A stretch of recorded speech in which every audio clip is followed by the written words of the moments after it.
ಕರ್ನಾಟಕ ರಾಜ್ಯ ಗ್ರಾಮ ಪಂಚಾಯತ್ ನೌಕರರ ಸೇವಾ ಸಂಘದ ರಾಜ್ಯಾಧ್ಯಕ್ಷ ಮಾತಾಡ್ತಿದ್ದೇನೆ.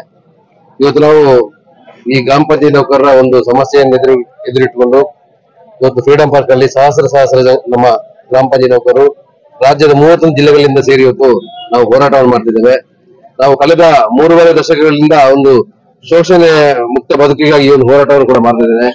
ಈ ಒಂದು ಗ್ರಾಮ ಪಂಚಾಯತ್ ನೌಕರರು ಈ ಒಂದು ಸ್ಥಳೀಯಾಡಳಿತ ಏನು ಕಚೇರಿಗಳಲ್ಲಿದೆ ಇವತ್ತು ಒಂದು ಸರಿಯಾದ ಒಂದು ಉದ್ಯೋಗ ಭದ್ರತೆ ಮತ್ತೆ ಅಥವಾ ಆರೋಗ್ಯ ಭದ್ರತೆ ಇಲ್ಲದೆ ಕೆಲಸ ಮಾಡ್ತಿದ್ದೇವೆ.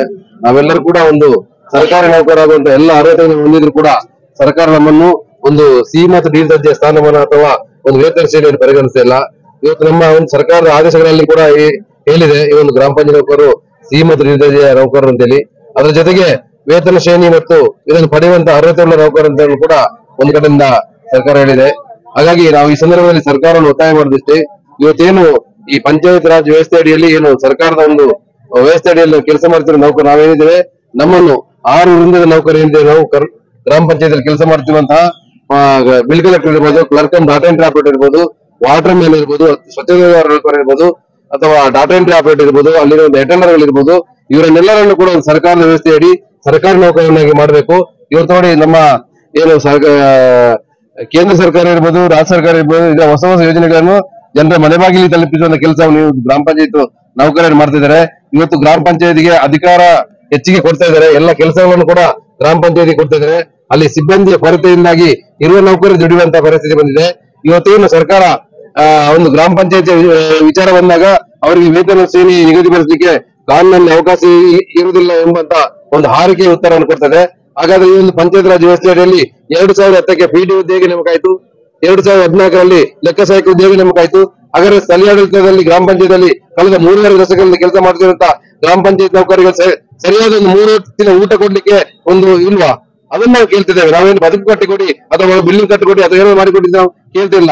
ಈ ಸ್ಥಳೀಯಾಡಳಿತ ಗ್ರಾಮ ಪಂಚಾಯತ್ ನೌಕರರು ಸರಿಯಾದ ನಮಗೊಂದು ಮಕ್ಕಳಿಗೆ ವಿದ್ಯಾಭ್ಯಾಸ ಕಲಿಸಲಿಕ್ಕೆ ನಮ್ಮಲ್ಲಿ ಒಂದು ಸರಿಯಾದ ಒಂದು ಆರ್ಥಿಕದ ತೊಂದರೆ, ಒಂದು ಆರೋಗ್ಯದ ಸಮಸ್ಯೆ ಬಂದ್ರೆ ಒಂದು ಅದನ್ನು ಸರಿಯಾಗಿ ನಿಭಾಯಿಸಲಿಕ್ಕೆ ನಮ್ಮ ನೌಕರರಿಂದ ಆಗುದಿಲ್ಲ. ಇವತ್ತೇನಾದ್ರೂ ಶುಚಿತ್ವ ನೌಕರು ಏನಾದ್ರೂ ಶುಚಿತ್ವ ಮಾಡೋ ಸಂದರ್ಭದಲ್ಲಿ ಆರೋಗ್ಯಕ್ಕೆ ಏನಾದ್ರು ತೊಂದರೆ ಬರಲಿ ಅಥವಾ ಒಂದು ಪಂಪ್ ಆಪರೇಟರ್ ಟ್ಯಾಂಕ್ ಇಂದ ಕೆಳಗೆ ಬಿದ್ದು ಏನಾದ್ರೂ ಕೈಕಾಲು ಬಿದ್ದು ತೊಂದರೆ ಆದ್ರೆ ಅದಕ್ಕೆ ಕೂಡ ನಮ್ಮಲ್ಲಿ ಸರಿಯಾದ ಒಂದು ಸ್ಪಂದನೆ ಮಾಡುವಂತ ಸರ್ಕಾರ ಮಾಡುದಿಲ್ಲ.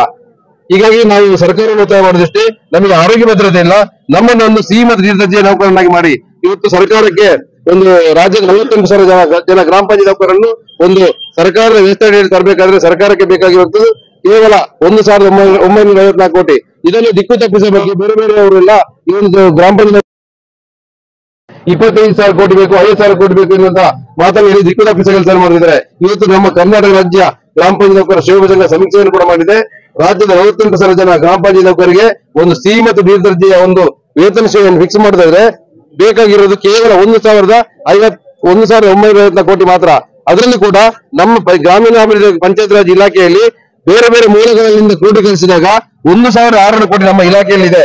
ಇವತ್ತೇನು ಗ್ರಾಮ ಪಂಚಾಯತ್ ನೌಕರರಿಗೆ ಒಂದು ಏನಾದ್ರೂ ಒಂದು ಉದ್ಯೋಗ ಭದ್ರತೆ ಕೊಡೋದಾದ್ರೆ ಕೇವಲ ಸರ್ಕಾರಕ್ಕೆ 350 ಕೋಟಿ ಮಾತ್ರ ಬೇಕಾಗಿರೋದು. ನಮಗೆ ವಿಶ್ವಾಸ ಇದೆ ಈ ಸರ್ಕಾರದ ಮುಂದೆ ನಮ್ಮ ಒಳ್ಳೆಯ ಸಚಿವರು ಗ್ರಾಮೀಣಾಭಿವೃದ್ಧಿ ಸಚಿವರು ಪ್ರಿಯಾಂಕ್ ಖರ್ಗೆ ಅವರಿದ್ದಾರೆ, ಅವರಲ್ಲಿ ನಮ್ಮ ಸಮಸ್ಯೆ ಹೇಳ್ಕೊಂಡಿದ್ದೇವೆ. ಏನಾದ್ರೂ ನಮ್ಗೆ ಏನಾದ್ರು ಈ ಗ್ರಾಮ ಪಂಚಾಯತ್ ನೌಕರರ ಬದುಕಿನಲ್ಲಿ ಏನಾದ್ರು ಬದಲಾವಣೆ ತರೋದಾದ್ರೆ ಅಥವಾ ಒಂದು ಗ್ರಾಮ ಪಂಚಾಯತ್ ನೌಕರರ ಬದುಕಿಗೆ ಒಂದು ಆಶಾಕಿರಣವಾಗಿ ನಮ್ಮ ಏನಾದ್ರು ಬಂದ್ರೆ ನಮ್ಮ ಪ್ರಿಯಾಂಕ್ ಖರ್ಗೆ ಅವರು ಏನಾದ್ರು ಮಾಡ್ತಾರೆ ಅನ್ನೋಂತ ವಿಶ್ವಾಸ ನಮಗಿದೆ. ನಾವಿವತ್ತು ಸರ್ಕಾರದ ವಿರುದ್ಧ ಹೋರಾಟ ಅಲ್ಲ ಅಥವಾ ಸಚಿವರ ವಿರುದ್ಧ ಹೋರಾಟ ಅಲ್ಲ, ನಮಗೆ ಆಗುತ್ತಿರುವಂತಹ ಶೋಷಣೆ ವಿರುದ್ಧ ಹೋರಾಟವನ್ನು ನಾವು ಮಾಡ್ತಿದ್ದೇವೆ. ಅಧಿಕಾರಿಗಳು ಸರಿಯಾಗಿ ಮಾಹಿತಿಯನ್ನು ಸಚಿವರಿಗೆ ಕೊಡದೇ ಇರೋ ಕಾರಣ ಇಷ್ಟೊಂದು ಜನ ಗ್ರಾಮ ಪಂಚಾಯತ್ ನೌಕರರು ಈ ಒಂದು ಫ್ರೀಡಂ ಪಾರ್ಕ್ ಅಲ್ಲಿ ಬಂದು ಹೋರಾಟ ಮಾಡುವಂತ ಪರಿಸ್ಥಿತಿ ಬಂದಿದೆ.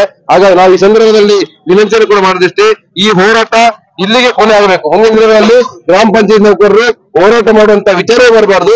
ನಮಗೆ ಸರಿಯಾಗಿ ನಮ್ಮ ಇಲಾಖೆಯಲ್ಲಿರುವಂತಹ ಹಣವನ್ನು ಕ್ರೋಢೀಕರಿಸಿ ನಮಗೇನು ಈಗ ಸರ್ಕಾರದಲ್ಲಿ ಆದೇಶ ಇರುವಂತೆ ಒಂದು ವೇತನ ಶ್ರೇಣಿಯನ್ನು ಫಿಕ್ಸ್ ಮಾಡಿದ್ದೀವಿ. ಈ ಸಂದರ್ಭದಲ್ಲಿ ನಾನು ಸರ್ಕಾರವನ್ನು ಕೂಡ ಒತ್ತಾಯ ಮಾಡ್ತಾ ಇದ್ದೇನೆ. ಈ ಒಂದು ಹೋರಾಟ ನಮ್ಮ ಬೇಡಿಕೆ ಈಡೇರುವ ತನಕ ಮುಂದುವರಿತದೆ.